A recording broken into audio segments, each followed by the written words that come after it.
बिस्मिल्लाहिर्रहमानिर्रहीम। अस्सलाम नाज़रीन, उम्मीद आप खैर खैरियत से होंगे। मुल्क के अंदर जो गुल प्लाज़ा सर्च ऑपरेशन है वो छठे दिन में पहुंच गया और अभी तक 60 लोग हैं जिनका पता चला है जो शहीद हो चुके हैं। 30 जिस्म एक ही दुकान में मिले, यानी कि जब आग लगी, तपिश बढ़ी, तो 30 लोग एक दुकान में पनाह लेके गए और वो अब इस दुनिया में नहीं है। 88 के करीब लोग इस वक्त मिसिंग हैं। ज़राए जियो न्यूज़ को ये बताते हैं कि 11 मिनट लगे थे आग को प्लाज़े के बैक से फ्रंट तक पहुंचने में। ज़ाहिर है इसमें एक भगदड़ मची होगी, लोग भागे होंगे, एक खौफ की फ़िज़ा कायम हुई होगी और इसकी वजह से बहुत सारी हलाकतें भी हुई। अब इस सिचुएशन के ऊपर जितना मर्जी पीपल्स पार्टी कहे कि आप पोलिटिसाइज़ ना करें, हर जमात अब इसको एक पॉलिटिकल लेंस से देख रही है। MQM कहती है कि जनाब MQMP जो मुत्तहदा कौमी मूवमेंट पाकिस्तान लीडर और federal health minister Syed Mustafa Kamal है, वो कह रहे हैं जनाब कराची को एक फेडरल टेरिटरी डिक्लेयर कर देना चाहिए under articles 148 and 149 of the constitution कि ये नेसेसरी है पाकिस्तान के लिए, यानी कि उसको सिंध के सूबे से सेपरेट कर देना चाहिए। उसके लिए एक अलहदा बजट होना चाहिए, उसको एक अलहदा तरीके से ऑपरेट करना चाहिए। अब ज़ाहिर है पीपल्स पार्टी जो सिंध को चला रही है वर्चुअली पिछले 30-40 साल से, उनके लिए ये बहुत बड़ा लॉस होगा क्योंकि कराची जो है वो एक जूल है पूरे पाकिस्तान का। जो कराची को कंट्रोल करता है, आप समझो मुल्क की मईशत को कंट्रोल करता है। तो कराची जैसे शहर को सिंध के अंदर रख के उसके ऊपर हुक्मरानी करना इंतहाई लुक्रेटिव होता है। अगर आपने पॉलिसी मेकिंग करवानी है, प्रेशर डालना है स्टेट के ऊपर, फेडरेशन पे प्रेशर डालना है, या फिर अगर आपने करप्शन करनी, इन सारी वजूहत से सिचुएशन खासी टेंस हो गई है। अगर आप ख्वाजा आसिफ साहब को देखें तो वहाँ पे वो बात कर रहे हैं कि 18वीं तरमीम अभी तक ट्रूली सियासतदानों ने इम्प्लीमेंट नहीं होने दी। किस पर्सपेक्टिव से? 18वीं तरमीम के अंदर जो NFC अवार्ड्स था, वहाँ बेसिकली एम्पावरमेंट थी सूबों की, एक फेडरल सिस्टम से शिफ्ट अवे था towards a province oriented system. उसके तहत जो फंड्स इकट्ठे किए जाते थे वो डिस्ट्रीब्यूट होते थे सूबों के अंदर और फिर आगे वो उन्होंने लोकल गवर्नमेंट्स में लगाने थे। अब जो लोकल गवर्नमेंट्स का हाल है वो आप सबके सामने है। पंजाब में लोकल गवर्नमेंट इलेक्शन हुए हुए बड़ा अरसा हो चुका है, तो वहाँ पे इम्प्लीमेंटेशन नहीं हो सकी।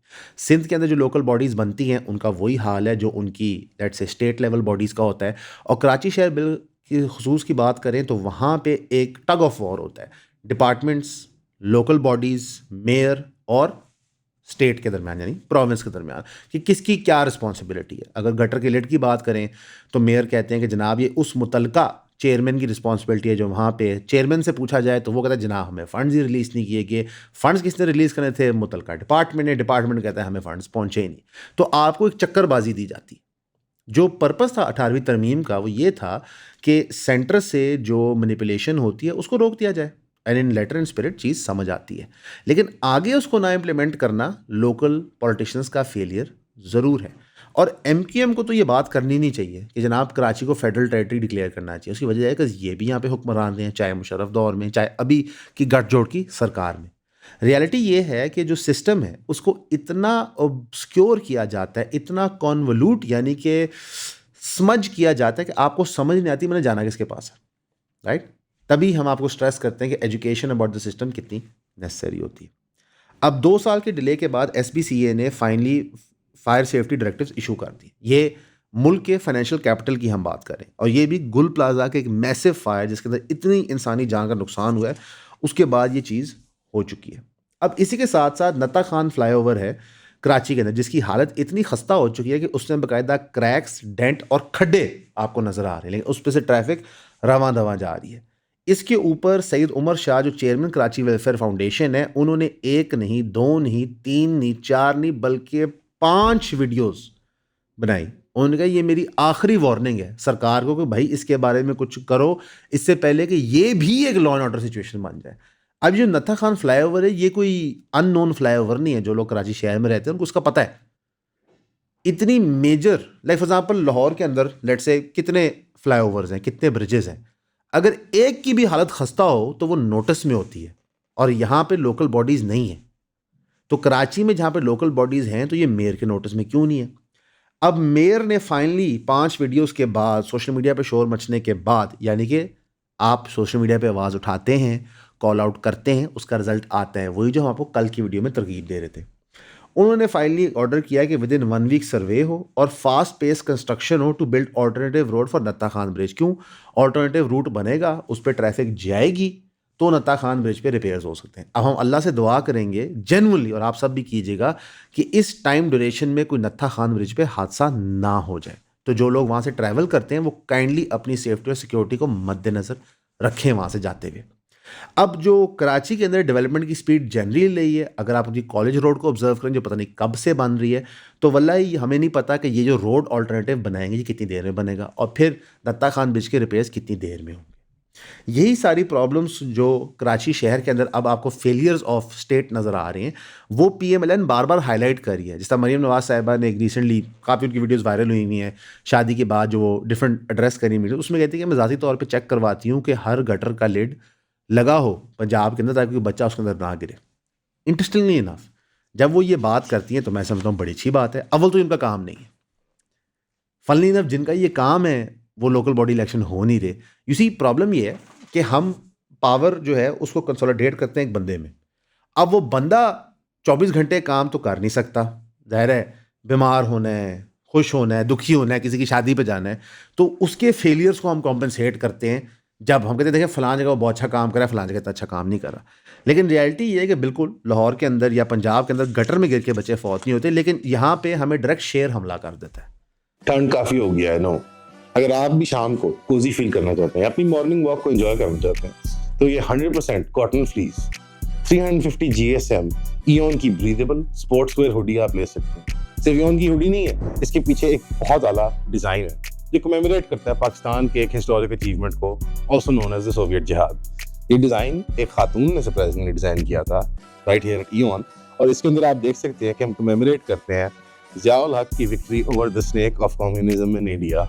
जो 71 की जंग के बाद हमें लगा था कि पाकिस्तान जो है वो थक चुका है, फिर पाकिस्तान ने अपने मसल्स फ्लेक्स किए थे, अपनी न्यूक्लियर पावर को डेवलप किया था, अपनी गोट पावर को डेवलप किया था, और अपनी एयर फ्लीट को भी, और साथ ही साथ अपेरेंटली रैम्बो के साथ भी काम किया था एट सम पॉइंट अफगानिस्तान को फतह करने में। तो अगर आप पाकिस्तान की कामयाबी को एक कूल तरीके से कमेमोरेट करना चाहते हैं, अगर आपको एक ironic and yet powerful and masculine hoodie चाहिए जो कि कंफर्टेबल भी है और अफोर्डेबल भी है, तो सिर्फ 5,000 रुपये में, अगर आप छोटे बच्चे हैं, अगर आप बड़े बच्चे हैं तो 6,000 रुपये में आप johnpodcast.com पे ये हुडी परचेस कर सकते हैं। Thank you. यानी कि कराची के अंदर आप गटर्स में गिर के फौत हो सकते हैं, लाहौर के अंदर आप पे शेर हमला कर सकता है। आपको याद है कुछ अर्सा पहले एक शेर था, वो घर से बाहर निकल आया था और वो गली के अंदर था, हमने वो स्टोरी भी कवर की थी, और पॉइंट ब्लैंक मैं सोच रहा था कि यार अल्लाह माफ़ करे, आप इमेजिन करें कि शेर आपकी तरफ भाग के आ रहा है। हमें लगा था कि उसके बाद गवर्नमेंट ने बड़ा हैवी क्रैकडाउन किया, और गवर्नमेंट ने भी कहा था हमने क्रैकडाउन किया, लेकिन अब हमें कुछ और पता चला है। हमें पता चला है कि 11 इलीगली कैप्ट शेर हैं लाहौर के नवाकोट एरिया में। यानी कि पिछले साल की हुई स्टोरी के बाद क्रैकडाउन के बावजूद 11 शेर हैं नवाकोट एरिया में, और भेकेवाल एरिया में एक 8 साल की बच्ची पे एक शेरनी ने हमला करके उसको जख्मी कर दिया। यानी कि ये लाहौर शहर में हो रहा है, जिस तरह वो कराची से आया था ना, ये लाहौर शहर है। Lahore is the economic hub of Punjab. Karachi के बाद सबसे बड़ा आपका इकोनॉमिकली डाइवर्स और वॉल्यूम में शहर लाहौर है। तो आप हमारे मुल्क के टॉप टियर फाइनेंशियल सेक्टर के शहर के अंदर गटर में गिर के फौत होंगे या प्लाजे में जल जाएंगे, और जो सेकंड नंबर पे है वहाँ पे आपको शेर हमला करेगा। ये कतन मैं PMLN पे तंज नहीं कर रहा क्योंकि उनका पार्टी लोगों शेर होता है, लेकिन ये एक रियलिटी है। अच्छा, इसी के साथ साथ एक 5 साल बच्चा एक सीवेज के पॉन्ड में, यानी एक सीवेज जहाँ पे इकट्ठा होता है, उसमें गिर के रावलपिंडी में फौत हो गया। ये हुआ एक निजी हाउसिंग सोसाइटी में, जिस तरह वो प्लाजा एक निजी प्राइवेट प्रॉपर्टी थी, सरकारी प्रॉपर्टी नहीं थी। तो ये काम हर जगह हो रहा है, और इनफैक्ट अगर रिपोर्टिंग सिर्फ वो ना हो, ये बताना कि जनाब फ़लाँ पॉलिटिशियन ने ये कह दिया, फ़लाँ पॉलिटिशियन ने ये कह दिया, और रिपोर्टिंग पाकिस्तानी लोगों के इश्यूज़ पे हो, तो ये बेपनाह केस है। ठीक, अब इन केसेस में जिन्होंने आपको प्रोटेक्ट करना है, जिन्होंने इन्फोर्समेंट करना है, जिन्होंने मौके के ऊपर आपको सिक्योरिटी फराहम करनी है, वो क्या कर रहे हैं? वो इस वक्त बैठे पाकिस्तान की कौम को बता रहे हैं कि CCD ने जितने इनकाउंटर किए उनमें से कोई फेक नहीं है। अगर आप सिर्फ प्रोबेबिलिटी भी खेल लें ना यार, तो इतने बड़े पैमाने पे जब इनकाउंटर्स होते हैं तो उनमें से फेक निकलने का चांस होता है। और ये सारी फाइंडिंग्स जो हैं ये कहाँ गई हैं? Lahore high court. यानी कि कोई खुदा ना खास्ता ये नहीं है कि रैंडम बंदे उठ के बात करें, ये कोर्ट प्रोसीडिंग के थ्रू हो रहा है। तो ये मैं समझता हूँ कि ये इररिस्पॉन्सिबल स्टेटमेंट है। अगर किसी डिपार्टमेंट पे तनकीद होती है तो हमारे यहाँ कॉन्सेप्ट होता है कि सबसे पहले डिनाई कर दो। क्यों भाई? डिपार्टमेंट में इंसान काम करते हैं, इंसान गलतियां करते हैं, इंसान में कमियां होती हैं, तो डिपार्टमेंट गलती कर सकता है। एक प्रोग्रेसिव और अच्छा डिपार्टमेंट वो होता है, या एक प्रोग्रेसिव और अच्छा इंसान वो होता है जो पहले क्रिटिसिज्म को एक्सेप्ट करे, इंटरनल एवेल्युएशन करे, उस एवेल्युएशन को पब्लिक करे, फिर पब्लिक को कि आप हमारी एवेल्युएशन करो और फिर वर्डिक्ट जारी करे। जिस तरह एक अदालत के अंदर आप एक एलिगेशन लगाते हो, जिस बंदे पे एलिगेशन लगाते हो अपना मौकफ पेश करता है, आप मौकफ पेश करते हो, मुतलका विटनेसेस और एविडेंसेस आते हैं और फिर जज फैसला सुनाता है। पाकिस्तान में ऐसे नहीं होता। यहाँ पे सिर्फ नैरेटिव बिल्डिंग की जा रही होती है, बार बार की जा रही है। और उसमें सबसे बड़ा खतरा आपको पता है क्या होता है? Narrative building through social media जो की जाती है, चाहे वो सियासतदान हो, चाहे वो इन्फ्लुएंसर हो, चाहे वो डीप स्टेट हो, चाहे वो कोई भी हो, वो सारे शॉर्ट बर्स्ट में होती है। यानी कि आपको 30 सेकंड्स की इंफॉर्मेशन पैकेज करके दी जाती है कि ये रियलिटी है, फिर आपको एक और 30 सेकंड दिया जाता है, फिर एक और 30 सेकंड दिया जाता है, फिर एक और 30 सेकंड दिया जाता है।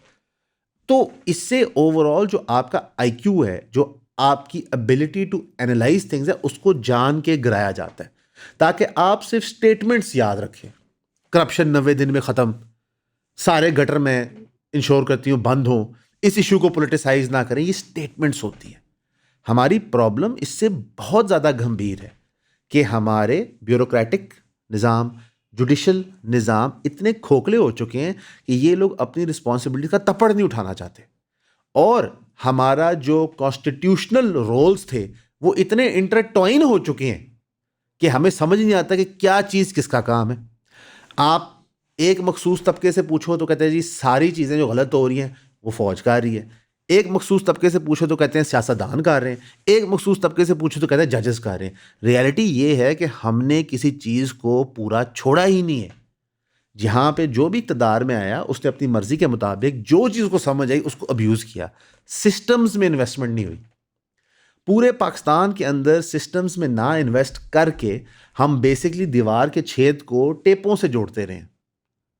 जिस तरह गुल प्लाजा के अंदर हमने रिश्वतें लेके, रिश्वतें दे के इतना बड़ा क्राइसिस खड़ा कर दिया। तो ये इश्यूज हैं पॉलिटिकल, इनको आप पॉलिटिकल समझें।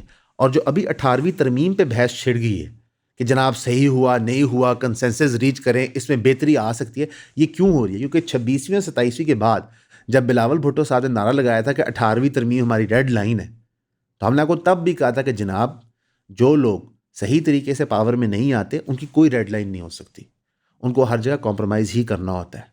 तो रियासत इस वक्त एक फुल ऑटोक्रेटिक यानी कि डिक्टेटोरियल स्टाइल में ऑपरेट कर रही है। और अभी रियासत रिएक्टिव है। रिएक्टिव से मुराद है कि फायर फाइटिंग कर रही है। यहाँ आग लग दी इसको बुझा दो, यहाँ आग लगी इसको बुझा दो। मुल्क इस तरह तरक्की नहीं कर सकता। मुल्क तरक्की करता है एक लॉन्ग टर्म प्लान में। अगर आप लॉन्ग टर्म प्लानिंग की बात करें, एक तरफ शबाशी साहब बात करते हैं कि हम IMF के प्रोग्राम से इस साल निकल जाएंगे, साथ ही साथ वो डेवोस जाके जहाँ पे कॉन्फ्रेंस होती है जिसके ऊपर बाय द वे और भी बड़ा कुछ होना है, उसमें हम भी आएंगे, वहाँ पे वो IMF के चीफ से मिलते हैं। और इसी सारी ड्यूरेशन में 1.2 ट्रिलियन के करीब आप 6 महीने में एक्सटर्नल लोन्स ले लेते हैं। ये एग्जैक्ट मैं आपको बताता हूँ, 1.25 ट्रिलियन रुपीज़ फेडरल गवर्नमेंट ने बोरो किए हैं external loans in the last 6 months. ये official document from the ministry of economic affairs है कि गवर्नमेंट ने 29% ज़्यादा यानी कि 280 बिलियन की increase compare to the same period पिछले फिस्कल, यानी कि 25 से 26 के 6 महीनों में हमने 280 अरब अमाउंटिंग टू 1.25 ट्रिलियन रुपीज़ लिए, यानी कि 280 अरब इजाफी लिए बनिस्बत उससे 1 साल पहले। तो हमारी इकॉनमी जब चल ही डेट सर्विसिंग पे रही है, डेट पे रही है, लोन लेके रही है, तो हम IMF के प्रोग्राम से कैसे निकलेंगे? और अगर हम IMF के प्रोग्राम से निकल जाएंगे तो फिर हम लोकल बैंक्स के प्रोग्राम्स में आ जाएंगे। जाहिर है आप बैंकों से लोन लेते हैं, उनको प्रॉफिट तो देना होता है ना यार। ऐसे थोड़ी होता कहते सर आप लोन ले लें, बस हम आप बड़े पसंद करते हैं। इन डॉलर टर्म्स पाकिस्तान ने 4.5 बिलियन डॉलर्स 6 महीने पे लिया है। साथ साथ IMF की पूरी डील कितने बिलियन डॉलर की है?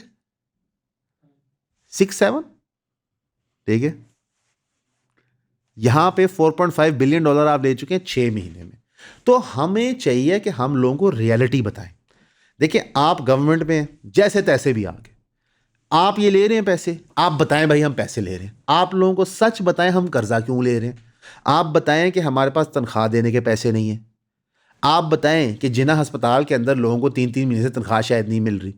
आप बताएं कि जो मिनिमम वेज आपने 40,000 बनाया है वो आप सरकारी इदारों में नहीं दे रहे होते, उसके आप हीले बहाने फार्मूले बनाते हैं कि आप इतने घंटे कम कर दें तो आप फुल टर्म एम्प्लॉय नहीं होते। तो ये पैसे जा कहाँ रहे हैं, ये मैं और आप सवाल बार बार पूछें, क्योंकि ये लोन कहीं ना कहीं आपने देना है। चले, इन रियलिटी जो नेशन स्टेट्स लोन्स देते हैं वो कभी फुली रिपे नहीं होते, लेकिन उनकी डेट सर्विसिंग का बर्डन आपकी इकोनॉमी पे आता है। अमेरिका में भी इन्फ्लेशन उनके ट्रिलियंस ऑफ डॉलर्स के डेट से लिंक्ड होती है। उनकी आवाम को ये बताया जाता है, उनके इकोनॉमिस्ट इस पे बहस करते हैं, वो इसके दलील पेश करते हैं कि उसको इंक्रीज डिक्रीज कैसे मैनेज किया जाएगा। यहाँ पे ये बहसें नहीं हो रही। आप किसी भी प्राइम टाइम टीवी को उठा लें तो वहाँ पे ये बहस नहीं होगी। आपको वो ये भी नहीं बताना चाहेंगे कि जो 1.25 ट्रिलियन रुपीज़ यानी कि 4.5 बिलियन डॉलर सरकार ने लिया वो कहाँ पे गया है। इसके अंदर IMF के पैसे नहीं इंक्लूडेड, इसके अंदर IMF के पैसे नहीं इंक्लूड जो सेम ड्यूरेशन में हमें रिलीज हुए हैं। तो this is a major major problem. इसी की वजह से जो फिच है, जो रेटिंग एजेंसी है दुनिया की, उन्होंने हमें B- की डेट रेटिंग में रखा है। ज़ाहिर है हमारा लोन इतना बढ़ गया है, हमारे पे डेट इतना अक्रू हो रहा है, हमारी गवर्नमेंट और इकॉनमी डेट के ऊपर, मजीद डेट लेने के ऊपर ही चल रही है। तो आप कहीं नहीं निकल पा रहे। इसलिए हम आप लोगों को पिछले साल से बता रहे हैं कि 2026 भी फाइनेंशियली बड़ा टफ ईयर होगा। ठीक है, अगर सरकार ये रियलिटी बता दे तो अवाम अपने आप को तैयार रख सकती है। अगर आप लोगों को यही बताते रहे कि नहीं देखें इस इंडेक्स के मुताबिक ये पर्टिकुलर चीज़ हमने सस्ती करवा ली है, तो ये आप गुमराह कर रहे हैं। इसका नुकसान क्या होता है कि अवाम इनकरेक्ट स्पेंडिंग स्टार्ट कर सकती है, जो भी आपसे मुतासर होता है। सरकार को टफ डिसीजंस लेने होते हैं, इसीलिए प्रेसिडेंट को इम्यूनिटी मिलती है उसकी ड्यूरेशन की, तारी उम्र की नहीं, ड्यूरेशन की, ताकि वो टफ डिसीजंस ले सके। लेकिन यहाँ पे ना आप टफ डिसीजन ले रहे हैं, आप मजीद डेट अक्रू कर रहे हैं, और अब आप 18वीं तरमीम को भी क्वेश्चन कर रहे हैं, जो सही कर रहे हैं। By the way, local government representation नहीं हो सकी, ट्रिकल डाउन इकोनॉमिक्स नहीं हुई, ट्रिकल डाउन पावर नहीं हुई, किसी भी सूबे में सही तरीके से नहीं हुई। ये भी रिविजिट कर रहे हैं। और सोने पे सुहागा, इंटरनेशनली आप एक वीक विकेट पे चले गए। पूछे क्यों? जब तक न्यू वर्ल्ड ऑर्डर और UN का एक दगोसला था तो आपके पास कोई चीज़ छुपने को थी। ट्रंप ने आके UN पे कांटा लगा दिया, उनका UN कुछ नहीं होता, इंटरनेशनल लॉ कुछ नहीं होता। अब तो वो WHO भी छोड़ है। ठीक है, 1 साल पूरा हो गया जो उन्होंने इशू किया था 1 जनवरी 2025 को एग्जेक्टिव ऑर्डर कि हम WHO छोड़ रहे हैं, $260 मिलियन देके अपने ड्यूज क्लियर करके WHO फारग, अमेरिका के पॉइंट ऑफ व्यू से। तो जब इंटरनेशनल लॉ सब खत्म हो गया तो एक नया राज आया, वो राज के अंदर आप सबसे पहले जाके शामिल हो गए। अब खबर ये आ रही है कि जो जो मुल्कों को इनविटेशन जा रहा है और वो एक्सेप्ट कर रहे हैं तो वो $1 बिलियन नहीं दे रहे। तो जो शुक्र है पाकिस्तान ने वो पैसे नहीं दिए। अव्वल तो वैसे कर्जा लेके हम दे ही देते, कर्जा लेके पैसे देने में बड़े अच्छे हैं। अब जब उसको ज्वाइन कर रहे हैं तो आपके साथ और कौन ज्वाइन कर रहा है, उसको ऑब्जर्व करें और अंडरस्टैंड करें। इसराइल, UAE, टर्की और सऊदी अरेबिया ने स्टेटमेंट्स दिए, लेकिन अभी वो सामने उस तरह नहीं है। अब जो आप ज्वाइन कर रहे हैं और ट्रंप साथ ही क्या बात बार बार करी जा रहा है, वो बार बार कही जा रहा है कि जनाब हमास को और हिजबुल्लाह को भी डीमिलिटराइज हम कर देंगे। हम गाजा कमेटी में जा रहे हैं और वो ये भी कह रहा है कि ये एक इंटरनेशनल लेवल की बॉडी होगी इन टर्म्स ऑफ कि इसमें मुख्तलिफ फौजें होंगी जो आगे खुद इनको डीमिलिटराइज कर देंगी। बड़ी अजीब सी बात है।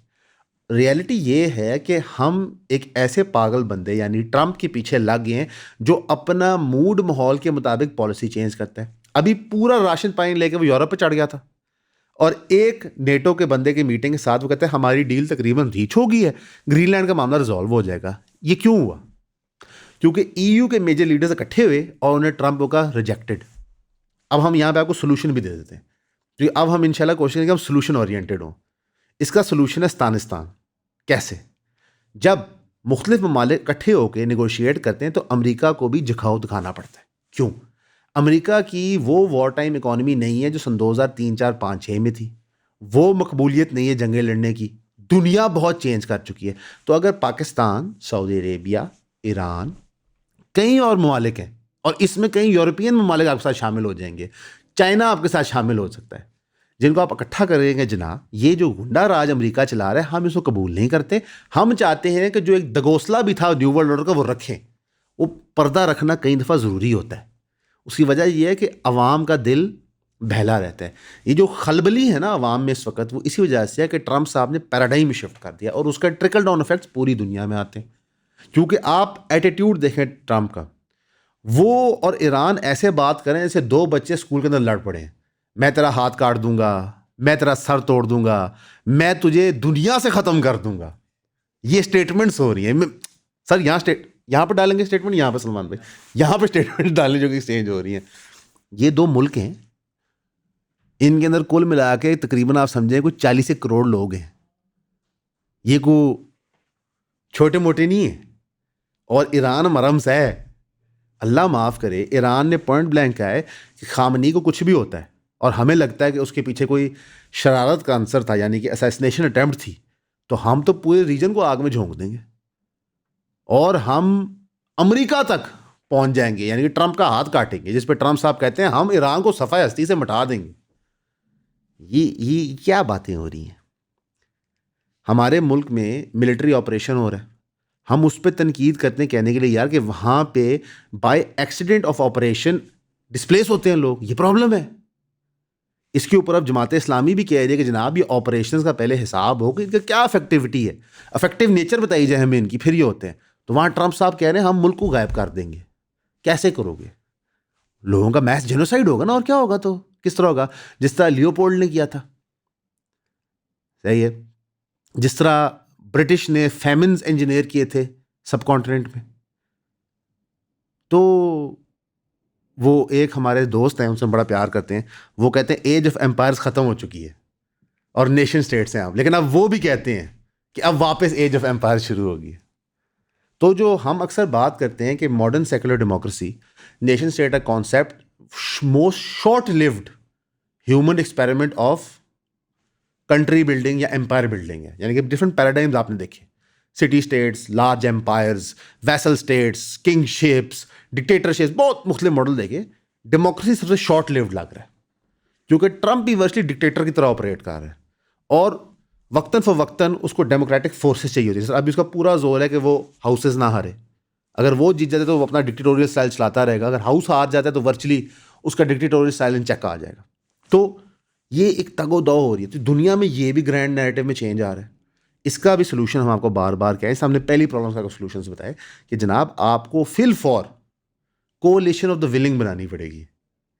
आपको लोग इकट्ठे पढ़ने करेंगे अपने एक्सेस के लिए, और ये पाकिस्तान की रियासत को करना पड़ेगा। ये इंडिविजुअल्स को पाकिस्तान की रियासत प्रेशर डालना कि जनाब आप अगले 72 घंटे, अगले 10 दिन के ऊपर को 15-20 मुल्कों का ब्लॉक बनाएं। बेशक उसमें कजाकिस्तान आपको कमज़ोर लगता है, उनको शामिल करें। देखिए पोलैंड आपके पास आया सिक्योरिटी अरेंजमेंट्स के लिए, इंडिया को इस पर तकलीफ हुई, पोलैंड ने उनको शटअप कॉल दी। क्यों?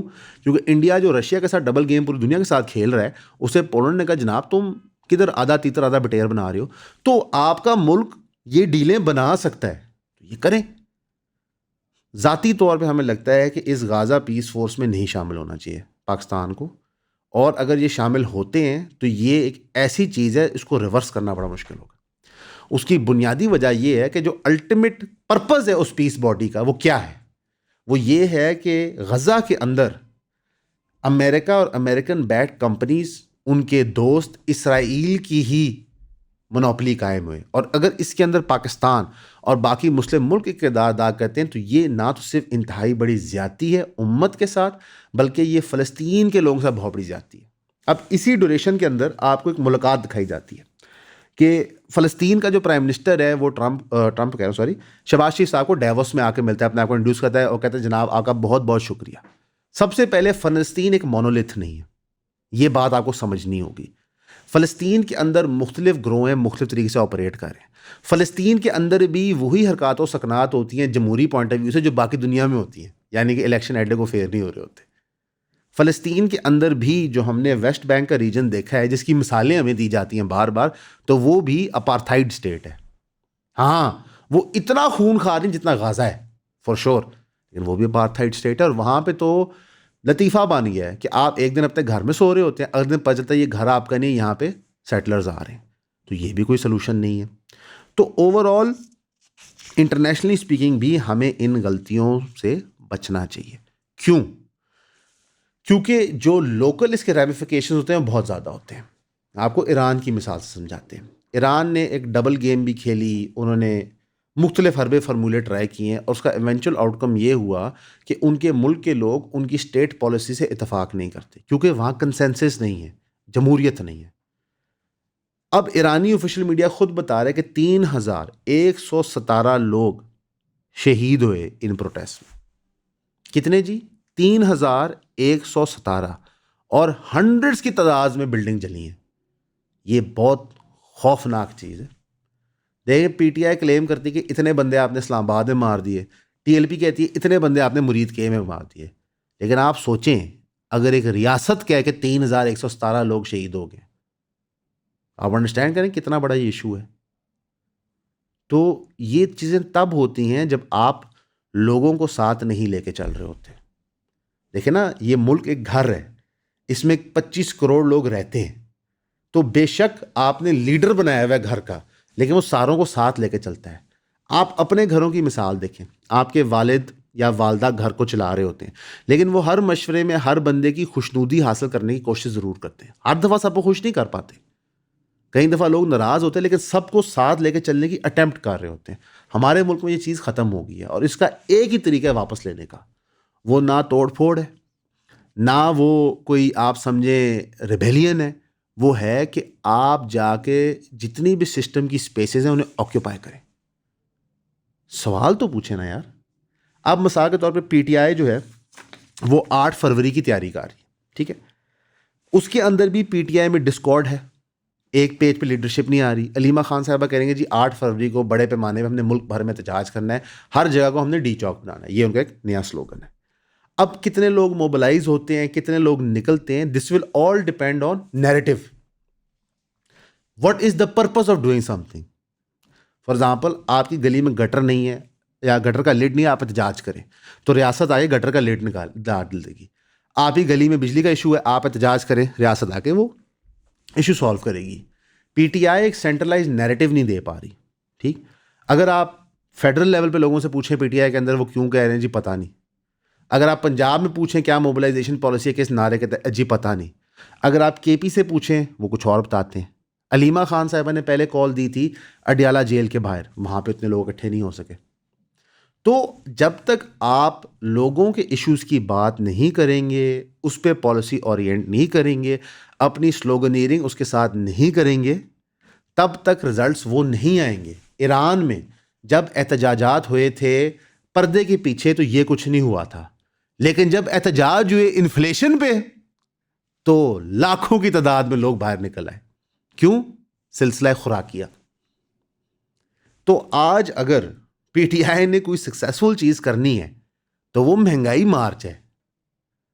लेकिन अगेन, क्योंकि सेंट्रलाइज्ड डेमोक्रेसी नहीं है पीटीआई में, ट्रिकल डाउन उसका अफेक्ट नहीं होता, तो कैसे लीडरान को पता चलेगा कि लोगों का इशू क्या है। अब तो पीटीआई के एमएनएज ओपनली ये कह रहे हैं कि लोगों ने तो हमें वोट दिया है ताकि हम इमरान खान साहब को जेल से निकालें। नहीं हजूर, लोगों ने आपको इसलिए वोट नहीं दिया। लोगों ने आपको इसलिए वोट दी है क्योंकि पाकिस्तान की अवाम हमेशा जो मजलूम होता है उसके साथ खड़ी होती है। वो चाहे दुनिया भर में मुसलमान और जिनके साथ जुल्म हो रहा है, पाकिस्तान का सीना इतना बड़ा है लोगों का कि वो यहाँ लोगों को वेलकम करते हैं। रियासत बेशक फैसिलिटेट करके उनको कैंपों में पहुँचा देती है, लेकिन उनको रोज़गार, उनको ख़र्चा, उनको नौकरियाँ पाकिस्तान की अवाम देती है। वो चाहे अफ़गान रेफ्यूजी क्राइसिस हो, बॉस्नियंस हो, फ़लस्तीनी हो, अवाम करती है। ये तो हमारा ज़र्फ़ है ना यार कि हम दुनिया को वेलकम करते हैं। और यही एक फंडामेंटल मिसअंडरस्टैंडिंग है पीटीआई के अंदर भी। और उसी के साथ साथ आप देख लें, अगर पीटीआई अवाम को रीच करने में फेल कर रही है, वो एटलीस्ट ट्राई तो कर रही है। हमारी जो गवर्नमेंट है वो तो ट्राई भी नहीं करती। अवाम कौन? हु इज़ अवाम? They are not concern. उसकी बुनियादी वजह यह है कि दे हैव डिसाइडेड कि अवाम की प्रॉब्लम सॉल्व करने के बजाय हम एक सिलेक्ट एलीट की करें। और ये वो क्यों कर पा रहे हैं? क्योंकि हमने इस एलीट को इतना बड़ा स्पेस दे दिया है जो हम वापस लेने को नहीं तैयार। एक छोटी सी मिसाल देता हूँ। जब एक बड़ी बिजनेस एक छोटी बिजनेस को कंज्यूम करता है और वो बंदा फरियाद के लिए अपने दोस्तों अहबाबों से पैसे मांगता है, हेल्प मांगता है, तो सारे मुंह मोड़ लेते हैं। ये प्रॉब्लम है। एक कॉन्सेप्ट है कोऑपरेटिव का, इंडिया के अंदर वो इंतहाई मकबूल है। Cooperative farming, cooperative banks. Pakistan में जो कोऑपरेटिव एक्ट था उसको भी इलीट ने इस्तेमाल किया और इतना अब्यूज़ किया कि रियासत ने कहा बंद करो इसे। लेकिन वो कोऑपरेटिव एक्ट वाहिद तरीका है कि आम लोग इकट्ठे होके बिजनेस के शोबे में, एंटरप्रेन्योरशिप के शोबे पे, फाइनेंशियल सेक्टर में इम्पैक्ट डाल सकें बड़े पैमाने पे, जहाँ पे वो टक्कर दे सकें बड़े कारोबारियों को। इंडिया के अंदर कोऑपरेटिव फार्मिंग से जो चीज़ बनी वो उनके बड़े बड़े यूनियंस थे फार्मर्स के, जिन्होंने इवेंचुअली जाके जो काला कानून बीजेपी वहाँ लेके आई थी फार्मिंग का, उसको रिपील करवाया। पाकिस्तान में ये चीज़ नहीं है। तो हम आपको बार बार कहते हैं कि तंजीम बनाएं, इस मुल्क की मोहब्बत में तंजीम बनाएं, इस मुल्क को बचाने के लिए तंजीम बनाएं। आप किसी और तंजीम का ये मतलब नहीं कि सियासी जमात हो। सर, तंजीम ये भी हो सकती है कि शहर साफ करो, अपने इलाका साफ करो। तंजीम ये भी हो सकती है दरख्त लगाओ। एक बंदे का कमेंट में पढ़ा था, एक वीडियो के नीचे हमारी आया था, मुझे ऊपर सोशल मीडिया मैंने दिखाया कि जनाब मैं सारा दिन प्लास्टिक के बैग उठा उठा के थक जाता हूँ। सर, मैं आपके घर के अंदर आके ना रोज़ सिगरेटें पी के फेंकी जाऊँगा, आप वो रोज़ उठाएंगे। अपना घर है ना यार, आपको जहाँ गंद नज़र आता है साफ करें, बार बार करें, ताकि आपके बच्चों में ये चीज़ आए। और एक दूसरे को शर्मिंदा करें। जब आपके सामने कोई चीज़ फेंकता है उसके सामने उठाएं, कहें यार क्या कर रहे हो, उसको डालो। इन चीज़ों से फ़र्क पड़ता है यार। तो हमें इस वक्त मुल्क की सूरत हाल देखते हुए, इंटरनेशनली सूरत हाल देखते हुए इस मुल्क को अपना बनाना है और फिर उम्मत मुस्लिमा का दिल जीतना है। इतने अच्छे मुसलमान बनो कि सिर्फ आपको देख के लोग कायल हों इस्लाम की तरफ। तो हमें वो शहरी बनना है, सियासतदानों के लिए नहीं, जजों के लिए नहीं, ब्यूरोक्रेट्स के लिए नहीं, फौज के लिए नहीं, अपने बच्चों के लिए। कब तक हम यही कहते रहेंगे जनाब ये मुल्क ऐसा ही रहेगा? नहीं रहेगा। मैं और आप उसको साफ करेंगे। ये थी जी ओवरऑल न्यूज़। हम कोशिश ये करते हैं कि आपको थोड़ा थोड़ा किसी लेवल पे उसके सोल्यूशन भी दें। जाहिर है अगर हमारे पास रियासत का डेटा होता तो हम इसको ज़्यादा तफसील में बयान कर सकते हैं कि आप क्या प्लगिंग कर सकते हैं। बल्कि एक दो चीज़ों में हमारे पास पब्लिक डाटा मौजूद है जो रियासत पब्लिक फाइंडिंग्स करती है, तो उसमें इंशाल्लाह आपको तफसीलन वीडियोज़ भी बना के देंगे। हमारे लिए दुआ कीजिएगा, हम आपके लिए भी करेंगे। हमेशा की तरह आपका सुनने का शुक्रिया।